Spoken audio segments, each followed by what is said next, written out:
Okay, so we're going to start with a brief overview of types, just to get us thinking in the right direction. We're going to use some personal experiences, hear about ways of adapting vehicles, tips and tricks, small about funding options, and then to finish we have time for a live Q&A session, so you can grill us at the end. Next slide, please. We've been joined by some guest speakers with oodles of experience who are going to share their insights. Joined by Connor, Sam, Jackie, and we also have a pre-recorded video from Maxwell. Next slide, please. Okay, just to set the scene there. The main categories of the UK are wheelchair accessible vehicles. They come in a variety of types to suit different mobility needs. The main categories include small webs. They are more compact vehicles like the VW Caddy or Peugeot Rifter, more suitable for a wheelchair user, plus a couple of passengers, rear or side entry options. We have medium webs like the VW Transporter, Ford Tornado Custom. They offer a bit more space and additional passengers. They might have better headroom or comfort features and typically could accommodate larger wheelchairs. You have the larger webs such as the Mercedes-Benz Sprinter. They could designed for maybe multiple wheelchair users or extra seating. They come with accessibility features such as automatic lifts. And then in terms of entry, you've got side entry or rear entry, depending on where you're most likely to park, and also there's a difference in costs. Drive from wheelchairs versus internal transfer, webs, and then as in my case, you have webs where you can be the passenger, either up front or behind the driver. Okay, next slide, please. So we'll get started. First up, we have Cora, one of our UpLift Team members and Pathfinders, so familiar face to some. Connor, thank you for joining us. That's all right. And it's over to you. Yeah, so the vehicle that I use is a Volkswagen Golf, and I use like an ordinary automatic. So I don't have adaptations. A lot of the speakers later on are going to have loads of information about like adaptations and things, because we all have like slightly different vehicles, I think. So I've put adaptations, some DIY work, which sounds sketchier than it is, but you'll see in a sec. I've got some photos. And the way mine's funded is that from my PIP, from getting the higher rate of mobility component of that is what funds my car. So yeah, I learned to drive at 16 and I'm 30 now, which has just made me realise I've been driving nearly half my life. I didn't think of that before I did the event. Let's have a look at the pictures of the next slide first, because I want to speak a little bit about. So this is what I mean by very DIY. This is just to illustrate the point of adapting things to like how they work for you, really. So one big problem for me, especially when I first got a vehicle, when the kind of car that I could afford maybe wouldn't have like, an electronic boot that would open and close and things like that. It's just finding adaptations that suit you. So that is literally a skipping rope that I bought from Tesco. and my dad unscrewed the housing on the boot and he put it around something sturdy. The picture on the left is just to show that I've literally got a piece of leather that we've stitched into that shape to cover a bit of the paintwork, because I want that. I want the good condition bonus back from Motability if I can get it. And it helps my chair grip, because say I use a manual wheelchair like in the picture on the right. So I take my chair apart when I'm sitting in my driver's seat, and then I put my frame over me with my seat right down, and I fasten it in on the passenger seat. So that's kind of like how I get in my vehicle, and that's some of the kind of, like I said, DIY adaptations that I've made. Something that has been really good in my car, which isn't necessarily an adaptation, but it's something I would always get a vehicle with, is adaptive cruise control. Because I use my feet in my car, long journeys are just gonna like kill the muscles in my legs and my ankles and things. So having cruise control really helps with long journeys and things.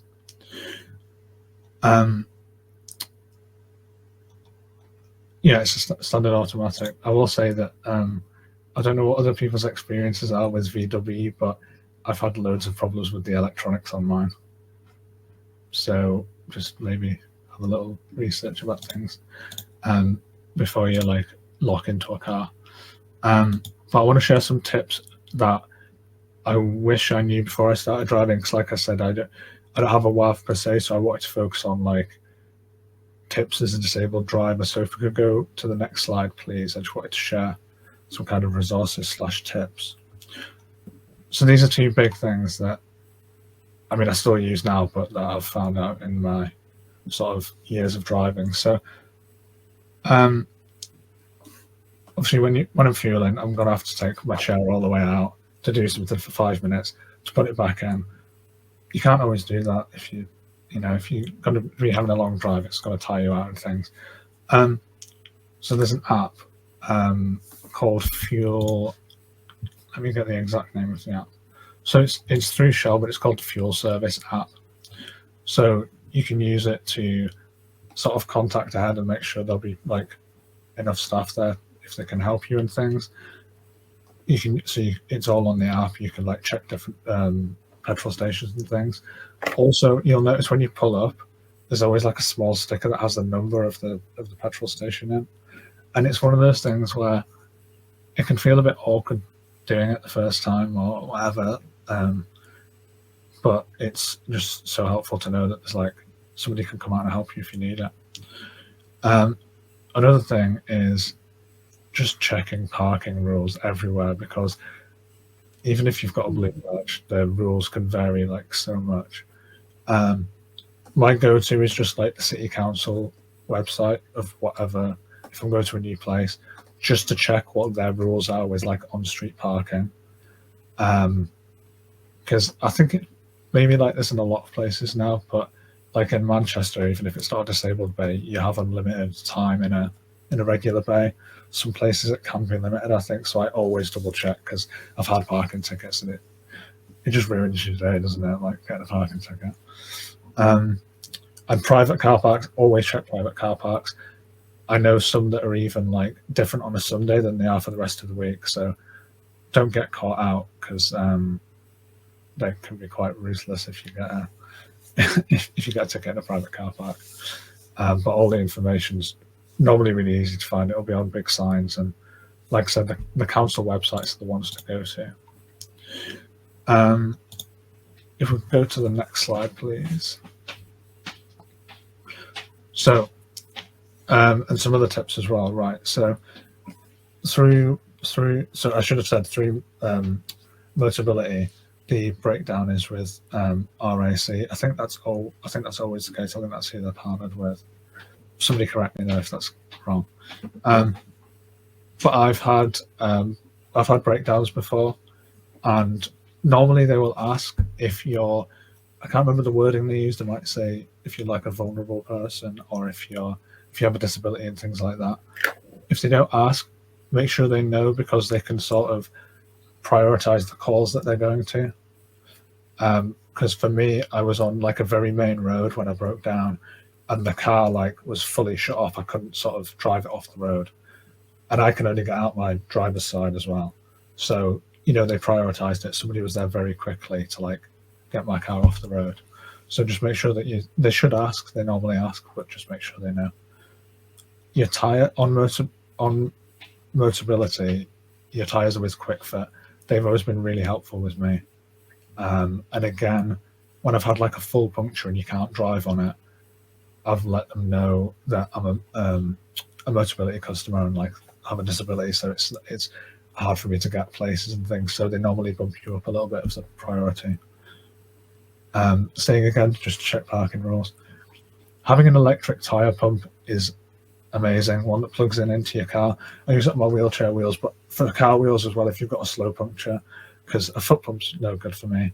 A hand pump, I don't even for like a non-disabled person that's absolutely ripped, using a hand pump on like that, it's going to take a while.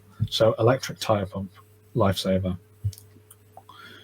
And there's just a thing that I never knew before I started driving, really, or I've come to realize the more I've driven, is that for me, driving can be quite tiring. So I do a lot of planning if it's a long journey. I don't if somewhere's sort of over like 2 hours away, I'm probably not going to be going there and back in the same day. Because obviously you even if you want to be safe and everything driving, you don't want to be tired and things. And especially if it's somewhere new, because it's just that. Especially when you're a newer driver, you might have nerves a little bit going somewhere new, and you're like really concentrating. So it can be quite tiring to just like planning around stuff like that. I think that's it for my kind of like tips as things that I might not have known before I started driving, but I'll be here with everyone else at the end as well to like answer things either about my car specifically or just about driving. So yeah, thanks for giving me that time to speak. Thanks very much, Connor. I love your photographs of the DIY. Yeah. It's brilliant, and lots of things that I hadn't considered. I didn't know about the app, for example, so there's a lot to take away there. Yeah. Okay. Thank you. Right, next we have Sam, our independent living lead, who's going to talk about his driving experience. Take it away, Sam. Yeah, so hello everyone, I'm Sam. I've been driving since about 2017, so I'm 2019 actually, so a good couple of years now. I drive a Volkswagen Transporter, and I've had that since I first started driving. So I do drive from my wheelchair. So I currently have a space drive system which I'll talk about in a bit more detail, and a rear entrance lift. So those are the adaptations I currently have. I used to have different adaptations prior to this with the same van, which was more of a handbrake and sort of an accelerator ring on the steering wheel. But as I started finding that a bit more difficult, I sort of spoke with Motability, and they suggested getting a space drive system, which is very much sort of a driving system where you control the vehicle using joysticks.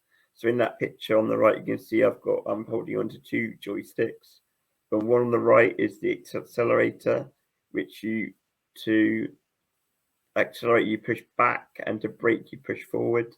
And then in my left hand there is the steering wheel. It's a mini steering wheel. So it took me a while to get used to this system, especially after driving with my other system for like a long time. I've only had this system about a year and a half, and it was very much like not learning to drive again, but sort of learning to get my confidence back up, because of having to learn a whole new driving system from scratch is not something that you have to do usually. In terms of how it's funded by Motability. I get, like Connor said, I get the higher rate of Motability component, of the PIP component. So that money goes on funding the car. obviously I have to pay for my own petrol, my own fuel and things like that, but that's not covered. But the servicing and everything else is covered in that, which is really good. So I've got, so for me to access the vehicle, I've got a lift on the back of the vehicle, which I can control with a controller. So I've got this controller, I can lift it up. It's a controller with buttons on it, and I can open up the tailgate, bring the lift down, and then also rise up in the lift. So that's on the next slide. Actually, there's a picture of the lift in the next slide. On the left, you can just about see it. That on the left is the ramp and the lift. So you can see the whole tailgate comes up and the ramp comes out. I control it to bring it down. And on the right at the moment is a video of me driving the vehicle. So with the two hand controls there, you can see that my hand controls the steering wheel. So it's a really nice system. It's very technical. So there are sometimes some errors that come up, but usually that it's not a problem at all.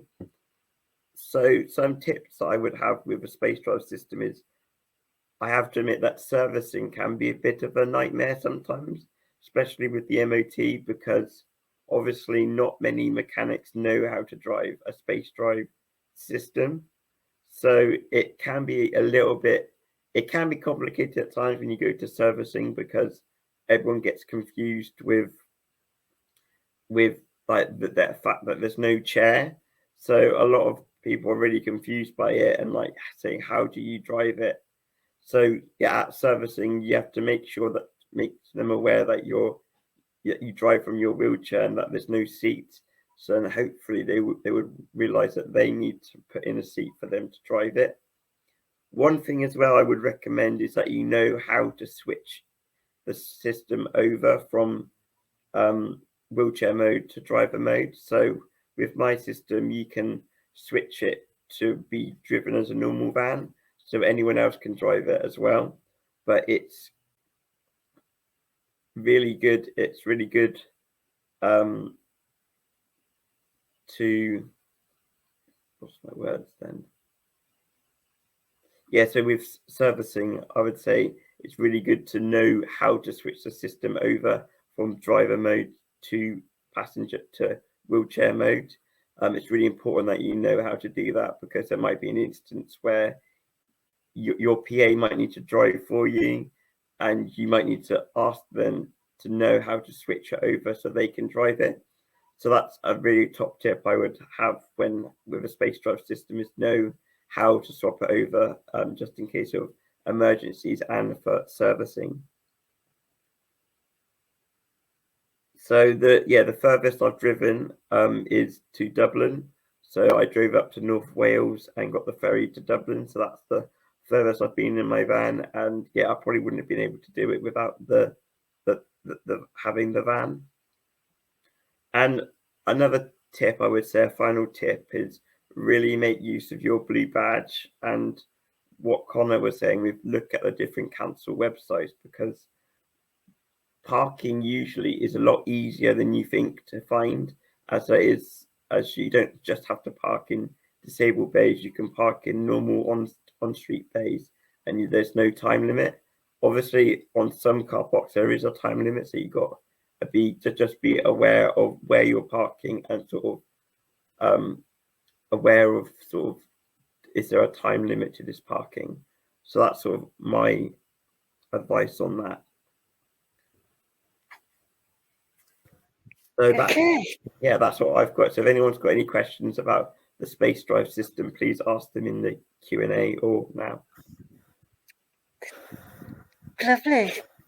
That's it. That's the first time I've ever seen the space drive system, which I think is really cool. But yeah, it's very much like driving a spaceship, I would say. That's a good way to say it to people. Fantastic. Yes, so if anyone wants to know more we can talk about it in the chat. Moving on now to UpLift's very own Jackie. She's going to talk us through her driving experience and provide some useful tips and tricks even, or trips. Jackie. Thanks, Sarah. Yeah, I'm Jackie. I have a Volkswagen Caddy. I'm a driver. This is the day that I got my car. I didn't have my license yet, but I'll talk more about that. And I've got a space drive system, just like Sam. And I have a rear entrance ramp, and I have a tie down system. And mine was also funded through Motability, through my higher component as well. I think the reason I said that I didn't have my license yet, because there's a thing that people often don't know, that when you get a Motability vehicle, they can also pay for your driving lessons. So this was the day that the car got delivered to my house, and I didn't have my license yet, so I just look like I'm taking a really cool photo, but I wasn't allowed to drive it yet. So that's what I meant by that. So that's also something most people don't know, that if you have an adapted vehicle, Motability really want you to be able to drive it, so they're willing to pay for your driving lessons as well. Yeah, so the next slide is just me opening my vehicle. So like I said, I have a rear entrance, and literally just buttons on my keys that literally opens the boot, and the ramp comes down, and I drove straight into the driving space, or where a driving seat would be. There's a video of me driving. I've muted it because I was probably listening to copyright music, but I often don't drive with PAs or people. I'm normally by myself, so a lot of my driving just looks like this: buttons. It was a really lovely sunset. I can't remember what road I am on, but I was just having a good time driving at about, hopefully it's in the limit, about 40 miles an hour. So that was just me driving my space drive system. I just wanted to give some tips and tricks, and this is always something that I wish I knew before I started driving, and my first one is setting the temperature beforehand. So like I said before, I often don't drive with people in my car. I'm usually by myself. So I always set my temperature beforehand. The first thing I do before I get in the car is I check what the temperature's gonna be, and there's normally like 4 vents, and 3 of them belong to me.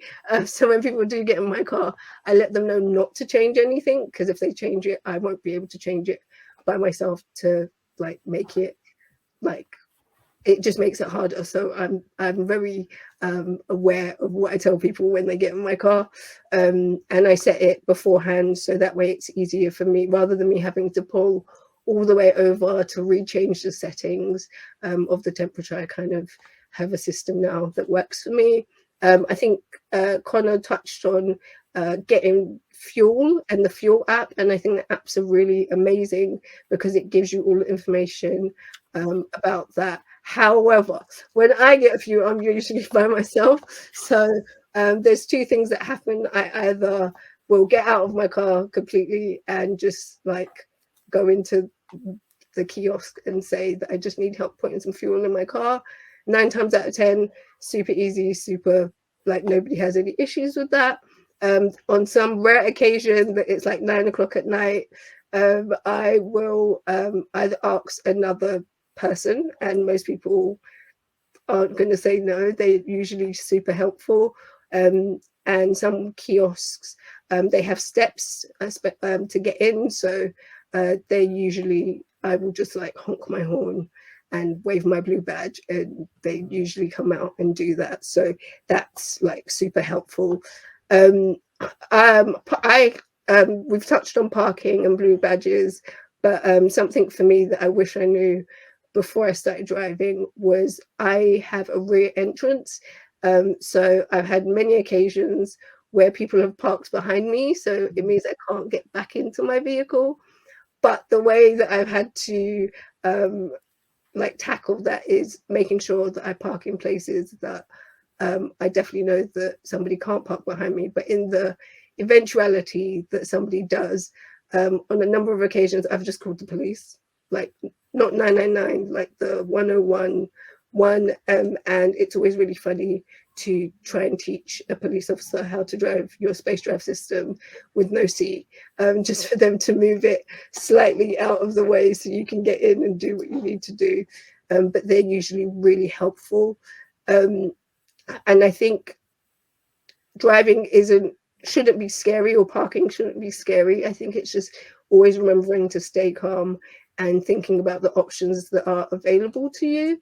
I put drive-throughs on my tips and tricks because I feel like we talk a lot about driving and cars, but I think it's all the day-to-day stuff. So I go through drive-throughs all the time. Actually, that makes me sound like I eat a lot of fast food. I don't, but just in the hopes that anybody who wants to go through a drive-through, it's the exact same. They're really, if you just tell them, for me, I can't stretch out of the window. They're really good at just handing it to me, so I can put it on the passenger seat, or they'll tell me to park up and they'll just bring it to me. So I think it's just about letting people know what you can and what you can do or what you need help with. So that's always just a tip that I wish I knew, because I was always really like, how do I do this and how do I do that? So it's really important to just communicate with people about your needs and wants. And then the other tip and trick that I have is what to do in an emergency. And I think for me, like I said, I don't usually have people with me. My first tip is to always just stay calm. Like, it's an emergency, stay calm, because panicking is just going to make it more panicky. Always have my phone on charge. It's the first thing I do when I get in my car. I just plug it in, even if it doesn't need to, just to make sure it's there and it's secure and it's in a place that I can reach. And the breakdown system is RAC, and I have a button on my millions of buttons that literally says emergency, that I press it and it connects automatically to RAC. And then they do what they need to do. I've only ever had to use it one time, but that's because I did something silly and didn't flip a switch. That was all it was. But it was like the first year of me driving. So I learned a lot. And even in the first year of me driving, with the parking regulations, go and check, or like wherever you're going, check what parking is available to you, because I have spent so much money on parking tickets in the first year of me driving because I just didn't know. So just make sure that you check those things and look after yourselves, or get yourself a little stick for when you need to go through like barrier parking. That's always something that I learned very quickly. I have a stick that just sits in the door of my car that I just pull out and press the button if I need to. So yeah, those are just some really quick tips and tricks that I thought would be helpful. Thank you, Jackie. There's some really brilliant insights there. And I think the common theme I'm hearing is that these are things that you wish you had have known before driving, which is what today's all about, sharing insights and getting a feel for how things work in real life. So yeah, thank you, Jackie. Right, moving on. Now we have the pleasure of hearing from Maxwell McKnight, who is currently on a placement at Mobility Operations, who brings valuable insights into the evolving world of wheelchair accessible vehicles. And they're going to share the personal journey of learning to drive. Let's take a look. If we could cut the video, please.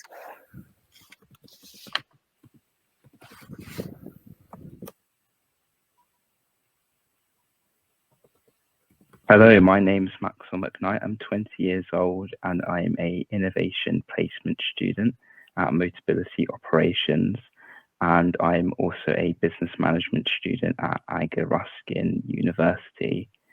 Just to tell you a little bit more about my role, I've currently been in my role for about 9 months now. I have 3 months to go out of my 12-month placement. Being on the innovation team, I'm mainly helping with the transition to an electric fleet. Obviously, as you probably know, there's a 2035 mandate, which means at that point, we won't be able to, or you won't be able to purchase a ICE vehicle, an internal combustion engine vehicle within the UK as we transition over to electric. So public charging currently is the main pain point for customers within this transition. Public chargers aren't accessible at all.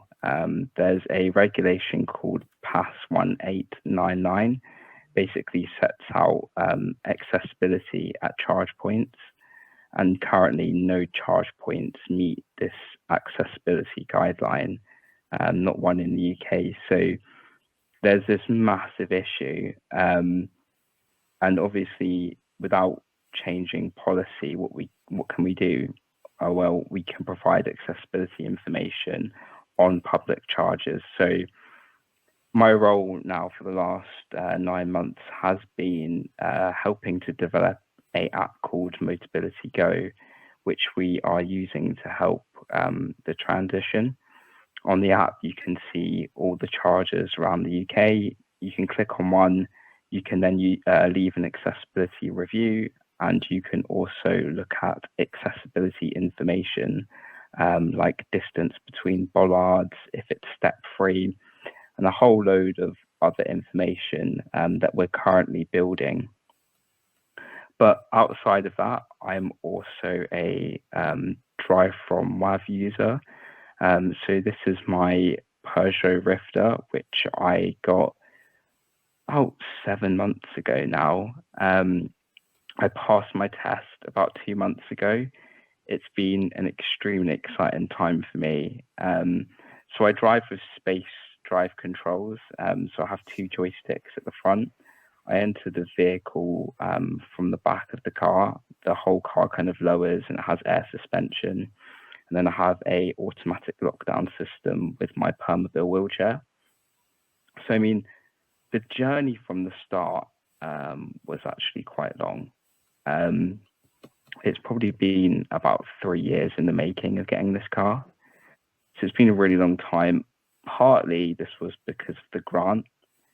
This took quite a long time to be approved. I was at sixth form at the time, so in full-time education, so I did qualify for it. Another part of it taking so long was the wait time for the vehicle as well. There was no larger WAVs available. There was no VW transporter or anything like that at the time. So I had to go for a smaller WAV. It was either the Caddy or the Peugeot. So I went for the Peugeot because of the smaller lead time, and I really liked the styling of it. But I mean, this car has been game-changing for me. I always describe it as almost like gaming for disabled people. It puts you on a level playing field. Nobody knows that I'm disabled when I'm driving this car, the same as nobody knows I'm disabled when I'm playing a video game. It's been amazing to just be able to go and pick up my partner and go out for a meal. I will use this to drive to uni when I go back to uni. And it's just that whole thing of not relying on your parents, you know, somebody who's chronically ill. I've always relied on my parents. That's all I've ever done.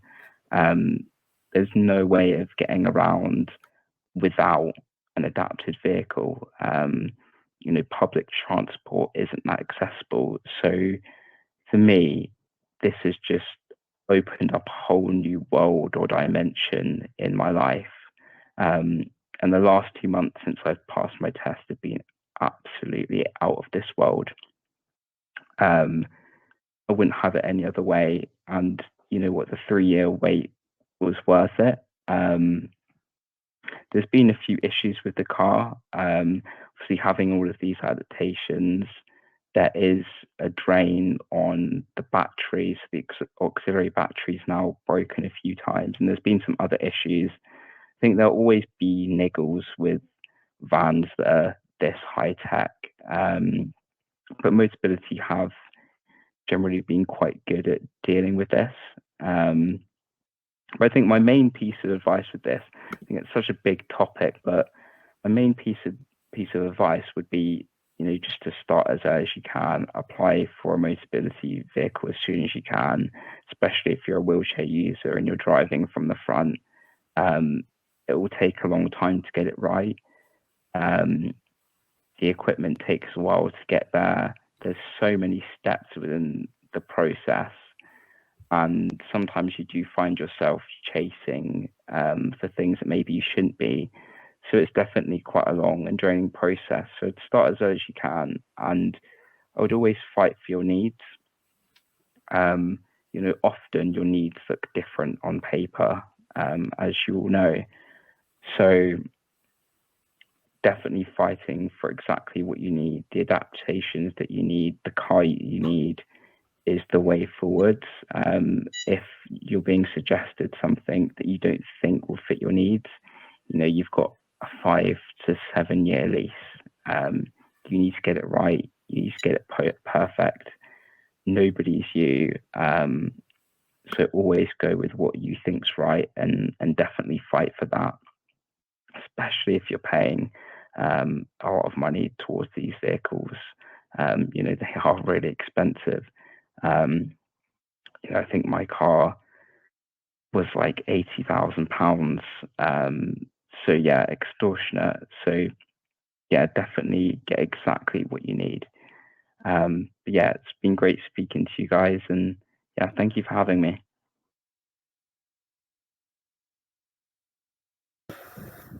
Okay, some great advice there, and I could really get the sense of choice, that independence and freedom that Maxwell has been able to achieve through getting his first web. So that's great.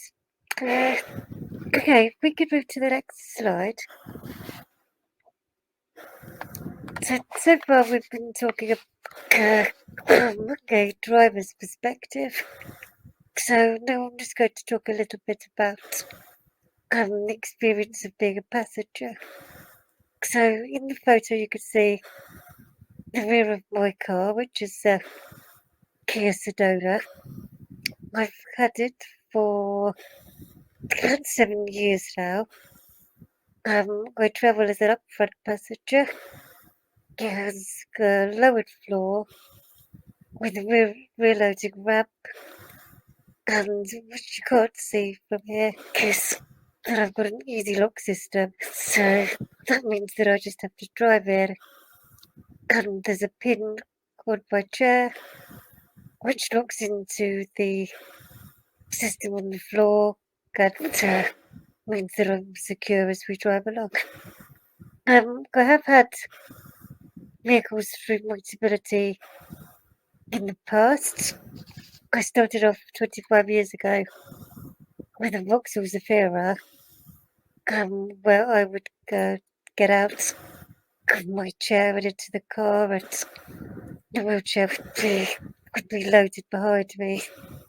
And then, as my needs changed, so did my cars. So I took the big step up to getting a wheelchair accessible vehicle where I could stay in my chair. So first of all, I had a Fiat Multipla, and I went for the upfront option. And like the Kia that I have now, I found that it was great for visibility, because I'm quite high up in my chair, that I was having a problem just seeing out of the windows, seeing where we were going, which I think was part of the joy for me of being able to have my own vehicle. So I chose the upfront configuration, and also for safety reasons, we can communicate with my PAs, whoever's driving me, so it's communication, safety, and visibility that led me to choose the upfront passenger version. Okay, next slide, please. Okay, so here's a view from the front passenger door, without me in it, of course, but you can see where the space is ready for me to drive into, so the passenger front seat isn't there at all. On the floor, the remains of the restraint system that it came with, should have mentioned in the last slide that the Kia I have now was a private purchase. It was second hand because I was finding that the Fiat was, the suspension wasn't great and I was getting uncomfortable and I had big problems with my stability of my neck. So I was looking for something that was more comfortable for me. And at that time they stopped doing the Kia conversions. So it was the ideal car, but it wasn't available for me through Motability. So we got a second hand one from one of these specialist conversion dealerships. So the restraint system is there. Should the easy lock ever fail, I've still got the alternative, which is straps in the front that tether to my chair, and then there are other straps at the back that attach to the floor. So I've got the choice of the two systems. Next slide, please. And then again, another view. You can see where the rump folds up. It's all quite neatly stored at the back. There's I can carry two passengers. So me, the driver, and two others. So the passenger seat by the driver, and there's also a fold-up one that you could just see there on the right of the left-hand picture, and it drops down, so I could take two friends or family with me. And there's a repeat of the picture from before with the lowered floor ramp, and you can see it just fits under my carport, which is another consideration of when it came to deciding which vehicle to get. So it's all worked really well. Okay, next slide, please. And just to finish my segment, I was reflecting on what having a wheelchair accessible vehicle means to me, and tried to sum it up in a few words. So the freedom to go out with my PA or whoever's with me when I want to, not relying on public transport. The comfort that it means for me to be able to stay in my chair and also to have a comfortable ride, safe and secure. The adventures I have with it, I mean, all over the place. One particular adventure that I've shown in the photos there was when I went to the Formula One Grand Prix. And I mean, I take pictures of everything, and I had to capture the moment of going under the Silverstone banner when we got there. But that's just that excitement lead up to going somewhere. Means I can take things with me. It might be awkward to transport. Things like my cough assist, or a spare ventilator, or any other bits and pieces that I need to take. So I love the countryside. I'm very lucky to live where I do. I can explore the country, the seaside, London isn't too far away. Love pulling up by the beach. This is my go-to place if I need to sit and have a bit of peace, bit of reflection. We just drive up to Eastbourne and look out to sea. And it's also, my car's also been involved as a wedding car for my best friend. I was her transport for the day, so I had the honour of picking her up, and you can see in the photo there's the ribbon. Purple was the theme.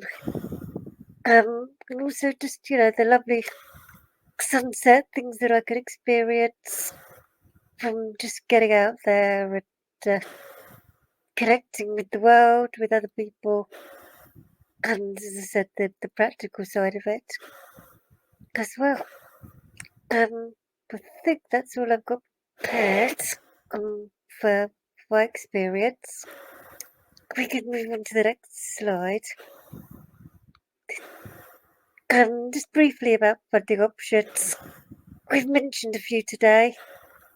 There's the option for private purchase, so savings or loans. The Motability scheme, which is very common. Some people also crowdfund or fundraise, and there are other small grants and charities out there if you have a chance to do some research. And just one thing to remember is that WABs are zero rated for VAT if they are for the disabled person's use, so that does make them more affordable. That's something to bear in mind if you are looking to go down the private purchase route. The next slide, please. We've had some tips come through from one of our Pathfinder members, from Fiona, and she's just written down some things to think about if you are considering getting a WAV or want to explore what's around. So first of all, do your research. You can go to roadshows, contact the conversion specialists, the dealerships, try where possible. It's not always great. You're not always able to do that. So if you can't test drive, you could look at the technology, try lifts and ramps, and also talk to others. Talk to one of us, talk to people that have already got experience. And as we've already seen today, that's a great way to learn about it. Things to consider practically, there's the dimensions of your chair, the type of entry that you think you'd like, your parking spaces, what driving solutions would suit your needs.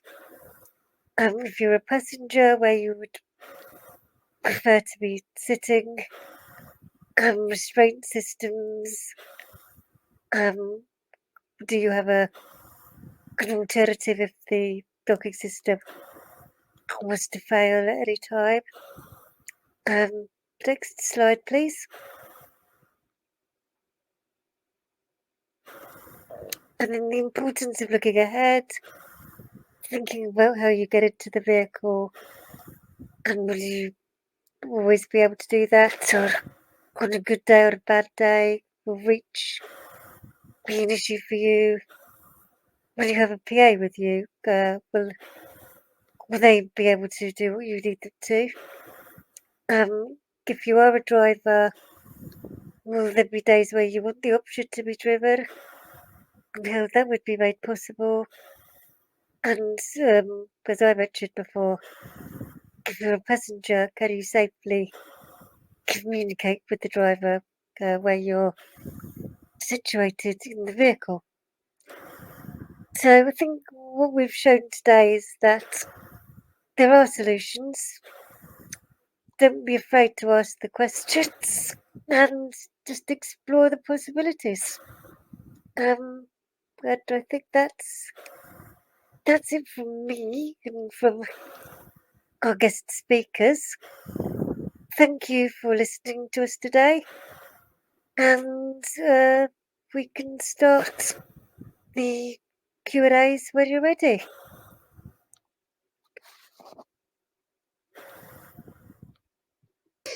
Awesome. Thank you so much, Sarah. We did have a couple of questions in the chat. There was a question, Sam, this is a question for you from Mark. How do you cope with bracing your body when going around corners or braking? I would say with that bracing, I would say it's not too much of an issue for me, but I sort of take it slowly, really.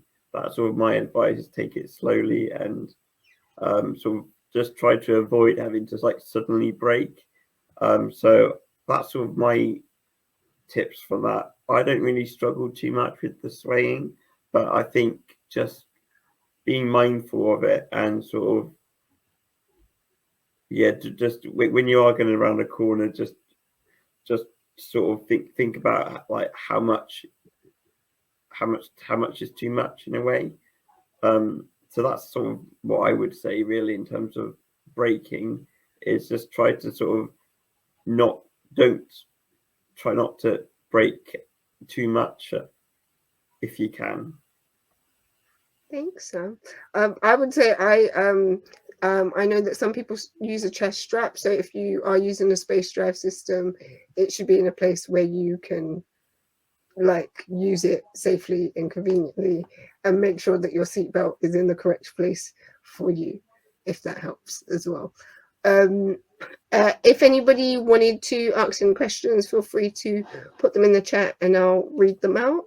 And while I'll give people a chance to do that, I'm just quickly trying to scan through the chat. If anyone else saw a question, do let me know. I've got a question, Jackie, if that's okay. Yes. So I've seen in the chat there's a lot of talk about your stick that you've got in your car, and the potential of 3D printing one. I just wondered how you cope with a ticket at a barrier. So rather than a button you have to press, how do you cope with a ticket that you've got to lean out to pull out to let you in a car park? So usually what I do is, if I know I'm going to a particular place, I always call the parking attendants. The amount of parking attendants numbers I have in my phone is quite hilarious. So when my friends come to London, they'll say, I am here. Who do I call? I'm like, call Tim. Here is his number. Tell him Jackie sent you. Because sometimes there'll be like numbers on the box if it's a ticket. So for example, the O2 Arena and their parking, they always give you a ticket. I always call them beforehand, the parking department. I say, hey, if it gives me a ticket, I won't be able to take it out. What do I do? They say, literally just call us when you get to the barrier.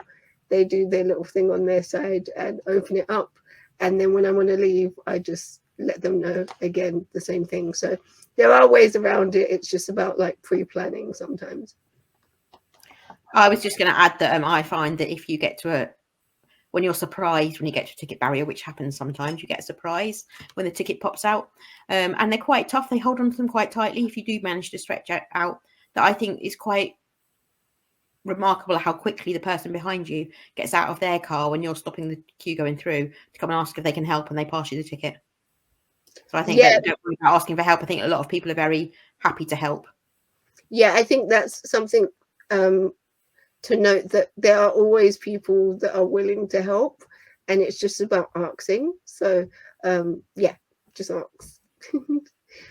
We've got a few questions. I'm up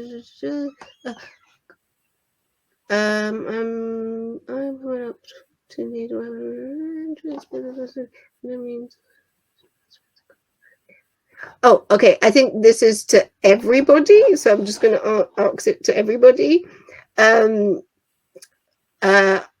I'm coming up to needing a WAV and do not have enhanced PIP or Motability. I have no means of finance. How is the best way to go about getting a vehicle I can drive. Does anyone want to take that?